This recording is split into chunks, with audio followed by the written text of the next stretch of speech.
Officer Serban's family, Michelle, Beatrix, Mackenzie, Kyler, Minister Olszewski, members of the Correctional Service of Canada, colleagues from Edmonton Institution for Women, members of law enforcement and public service communities, friends, and honored guests. There are moments when words seem painfully small. This is one of them. Because there is no way to adequately describe what it means for a family to lose someone they love so suddenly. There is no way to measure the empty place left at a dinner table, in a home, in the lives of children, family, and friends. And there is no way to fully express the grief that across the Correctional Service of Canada, we feel right now at the loss of one of our own. Nick Serban was a loving husband, a devoted father, a cherished friend, and a mentor, a proud Liverpool FC supporter, and dedicated primary worker who gave 14 years of his life in service to Canadians. But today, before anything else, he was a husband, he was a father, he was family. And Michelle, Beatrix, Mackenzie, and Kyler, I want you to know that everyone gathered here shares in some measure the enormous sorrow you are carrying. We cannot carry it for you, but we can stand with you in it. In the days since Nick's death, I have had the privilege of spending time with members of his family and speaking with his colleagues. And in conversation after conversation, one thing became unmistakably clear. Nick mattered to people. He was a private man. He did not need to be the loudest person in a room. He did not seek attention for himself. But there was never any question about what mattered most to him, his family. I had the opportunity to meet Nick myself just a couple of weeks before the accident. It was brief. Sometimes, though, the brief conversations are the ones we remember. We discovered that we shared something important, although supporters of other hockey teams may dispute just how important it was. Nick was a Montreal Canadiens fan, so am I. And when you meet another Canadiens fan, particularly outside of Montreal, you tend to notice. We talked about the Habs, nothing profound, nothing either of us could have known I would one day stand here and remember. Just two people talking hockey. I'm very grateful now that we did. Because when I think of Nick, I do not have to think of a name on an organizational chart, a uniform, or 14 years of service. I can remember the man standing in front of me. I can remember that conversation, and I can remember his smile. Since his death, those who knew Nick far better than I did have helped complete that picture. They have described a man who was kind, principled, thoughtful, funny, someone who could be counted on, someone who gave advice when it was needed and listened when it was not. Someone who mentored others without making a show of being a mentor, someone whose presence could make a difficult day a little easier. There is an extraordinary legacy because, and ultimately, our lives are measured not simply by the work we accomplished, but by what happened to other people because we were there.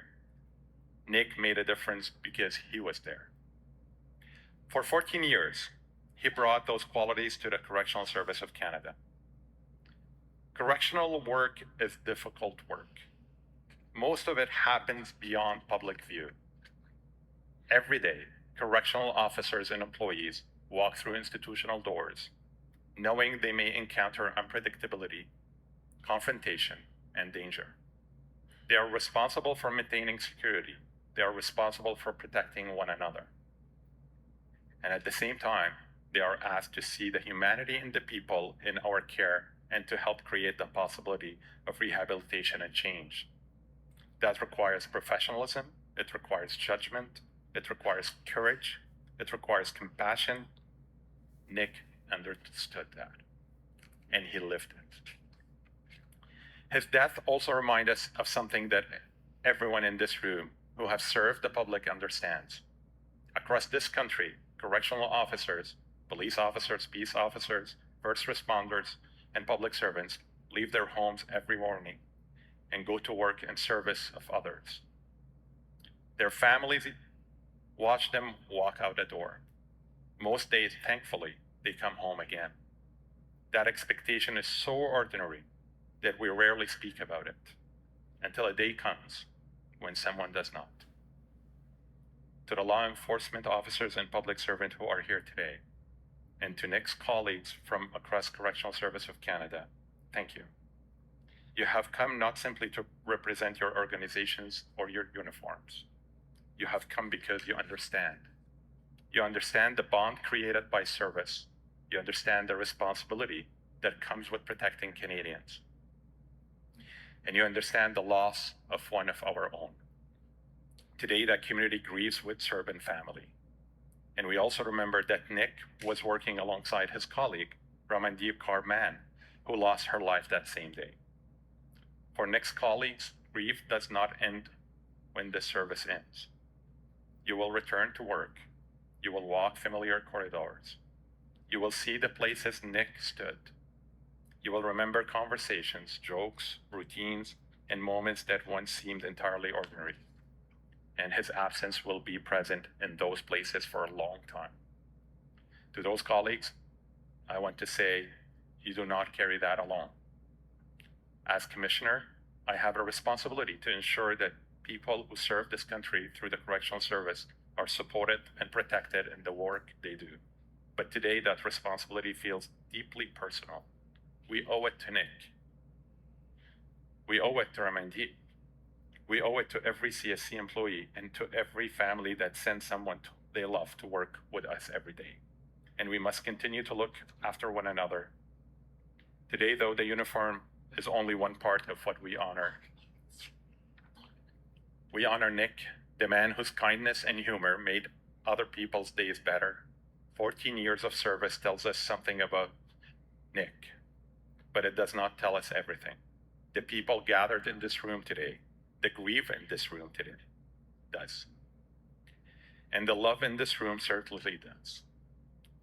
Nick will forever be part of the history and the memory of the Correctional Service of Canada. We remember them in what we do afterward, in the standards we uphold, in the people we protect, in the compassion we show, and in the way we look after one another. So Michelle, Beatrix, Mackenzie, and Kyler, I hope that in time, alongside the terrible sadness of losing Nick, there will be also comfort in knowing how deeply he was respected and how greatly he was loved. I hope you will hear his name spoken often. I hope people will continue telling you stories about him. And I hope that those stories about his kindness, his humor, his integrity, his love for family, his dedication to his work, and perhaps even a few arguments about Liverpool and Canadians will keep something of him close to. On behalf of the Correctional Service of Canada, and on behalf of all of us who have the privilege and responsibility of serving Canadians, I offer you our deepest condolences. We honor Nick. We thank him for his service. We will remember him, and we will not forget the family he loved so much. May Nick Serban rest in peace. Thank you.